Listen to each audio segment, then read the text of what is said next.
নমস্কার বন্ধুরা, কেমন আছেন আপনারা? নতুন একটা ভিডিওর সঙ্গে স্বাগত জানাই। আজকে চলে এসেছি মেয়ের স্কুলে প্রোগ্রামে, মেরি ক্রিসমাসের। তো ওদের স্কুলটা খুব সুন্দর সাজিয়েছিল। তো প্রথম থেকেই দেখাচ্ছি, ওদের রুমগুলো খুব সুন্দর ডেকোরেশন করেছিল। আর ছোট ছোট বাচ্চারা মিলে সুন্দর হাতের কাজ করেছিল। তো এইগুলো আপনাদেরকে দেখাচ্ছি। এটা নার্সারির বাচ্চারা করেছিল। পরপর প্রতিটা বাচ্চা সুন্দর করে বাড়িতে থেকে করে নিয়ে গেছে। আর আমার মেয়েদেরকে একটা প্যাঁচা তৈরি করতে দেওয়া হয়েছিল। তো আমার মেয়েদেরটাও কিছুক্ষণ পরে চলে আসবে। তো দেখে নিন আমার মেয়েরা কি তৈরি করেছে। এটা হচ্ছে ক্লাস 3 আর আমার মেয়ে ক্লাস 4। তো এই যে আমাদের মেয়েরা মিলে সব তৈরি করেছে। ওদের 8টা স্টুডেন্ট, তো তারা তৈরি করেছে। আর এবার চলে এলাম ওদের যেখানে প্রোগ্রাম হবে সেখানে।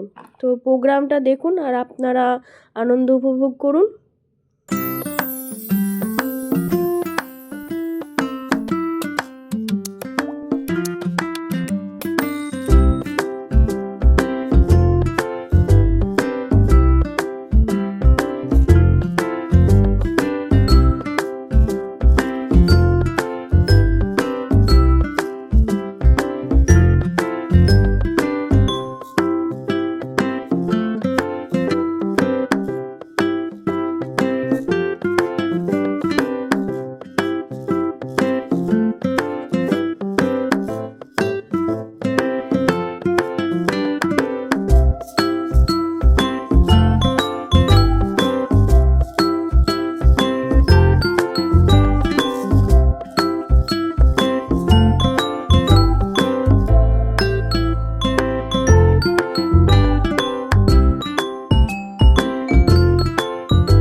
আর এখানে মেয়েরা গান করছে, এখনও ওদের গান কমপ্লিট হয়নি। ওরা ক্লাস 4 তো সবাই মিলে গান করছে। আর এখানে আমার মেয়ের কদিন ধরে শরীরটা খারাপ, ও কাশি হচ্ছিল প্রচণ্ড। তো ওকে ডাক্তার দেখিয়ে গ্যাস নিয়ে তারপর আমি ওকে প্রোগ্রামে নিয়ে গেছি। তো এখানে প্রচণ্ড কাশছিল। তো ওর মাইকটা পেছন থেকে নেওয়া হয়েছিল, যে ম্যাডামরা বলেছিল যে মাইকটা দিয়ে দাও, কারণ ও গানে ডিস্টার্ব হচ্ছিল। তো পেছন থেকে একজনে ওর ফ্রেন্ড মাইক নিয়ে হচ্ছিল, আর ও এমনি সামনে মুখে গান করছিল। তো এইটা ওর প্রোগ্রামটায় যাওয়ার খুব ইচ্ছা ছিল ওর। তো অনেক অনেক সকালে উঠে ও রেডি হয়ে খুব তাড়াতাড়ি প্রোগ্রাম গিয়েছিল। তো ওর মুখে ওর ওষুধও ছিল। তো সেইভাবে ও গান করতে পারছিল না, সেভাবে শুরু হচ্ছিল না ওর। তো ওই জন্য ওর একটা ফ্রেন্ড মাইকটা নিয়ে নিল। তো দেখতে থাকুন তোমরা।